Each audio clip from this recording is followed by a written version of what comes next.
This is Dr. Kat Schreier, founder of WaterCitizen, and I'm here with Flo Stone, the founder of the DC Environmental Film Fest, for the DC Women in Film and Video Breakfast. That's right. So, Flo, tell us a little bit about what we're going to see today. Well, we're going to have three of the women filmmakers, directors, two of whom are have the world premieres of their film in the festival, Sandy Cannon-Brown and Marilyn Weiner, and Natasha Dubrovic, who will be co-director of a film which will be shown at the Gala Theater. But this year, at the festival, we have a record number of women filmmakers. It's remarkable. 93 directors and producers will be represented over the next 12 days. Wow. It's extraordinary. Yeah. We've always had a lot of women take part and producing films and directing films, but this year is a banner year. Nice. So how often do women from past years get involved or help mentor women who are here now? The festival's started 24 years ago. I founded it. It started 24 years ago. And so you can imagine over 24 years, you meet a lot of people. And 4 years ago, Women in Film and Video kindly offered to have this lovely breakfast at Nora's restaurant. And Nora is a great friend of the festival. This is the first certified organic restaurant in the United States, in fact. And it's a lovely informal time to meet a few of the directors and to have them talk in detail about why they made the films they made and about their commitment to film and to the issues that they're presenting. Now, there's been a lot of talk with the Academy Awards as well as in the industry press about women both behind the camera and in front of the camera, who's getting paid how much, all these kinds of things. We also, when Peter O'Brien, the former current board member, former director, spoke with us, we talked about that how things have evolved with women both behind the camera and in front of the film. Now, there are a number of films that feature women and water. Yes, in the festival itself. In fact, there's a film called Women in Water. Right. And there's a wonderful film called Written in Water. Water is, this year and every year, a really critical part of the festival's showings and screenings. Absolutely. There's been a lot of talk about how critical it is to involve women in conversations about water. We talked with Grace Napolitano, former chair of the Water and Power Subcommittee, talking about how often women are involved as stakeholders in these water planning processes. Why do you think women are so involved with water and environmental issues? Women are so involved with health and the future, and I feel that I'm from a family of girls, but I feel that women's commitment is so long-term and it's so deep, and they have a vigilance which is needed on water issues. You have to be constantly vigilant. Well, here in this restaurant, it's very interesting. All the water in this restaurant is recycled.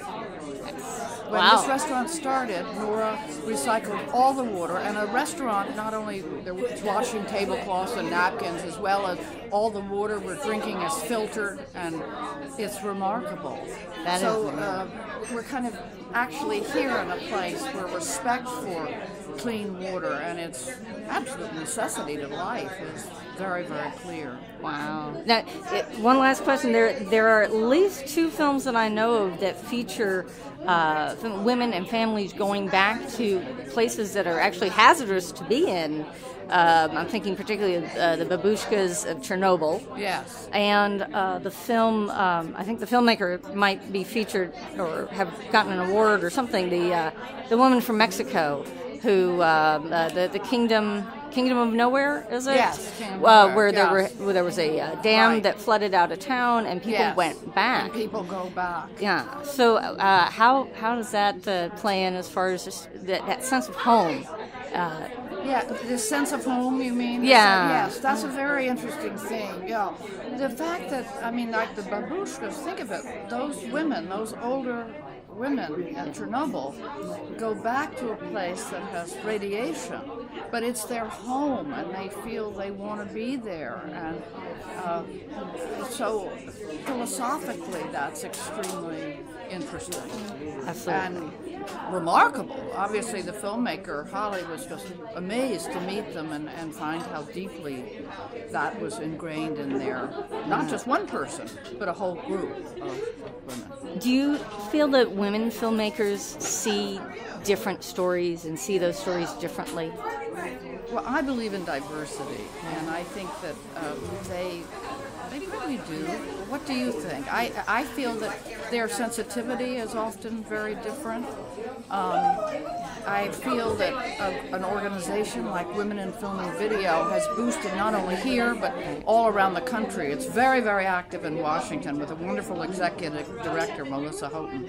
But all around the country and the world has really helped women getting together, finding one another, finding solutions and answering questions. And women have no problem networking.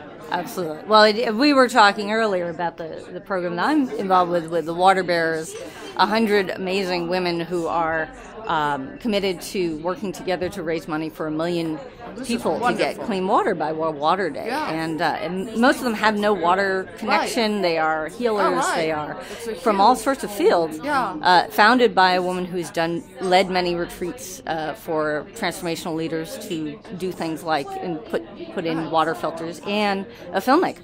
Yes. Jane Britton. So, and of course, World Water Day is March 22nd during the festival. So Absolutely. we always, every year, the festival overlaps with March 22nd, so we do a very special tribute to the importance, the absolutely vital importance of World Water Day. Absolutely, and White House Water Summit is going to be on World Water Day.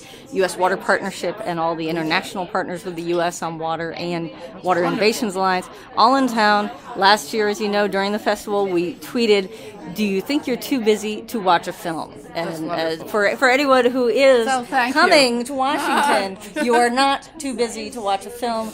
Get yourself to the Environmental Film Festival. Thank you. Thank you very much. That was great.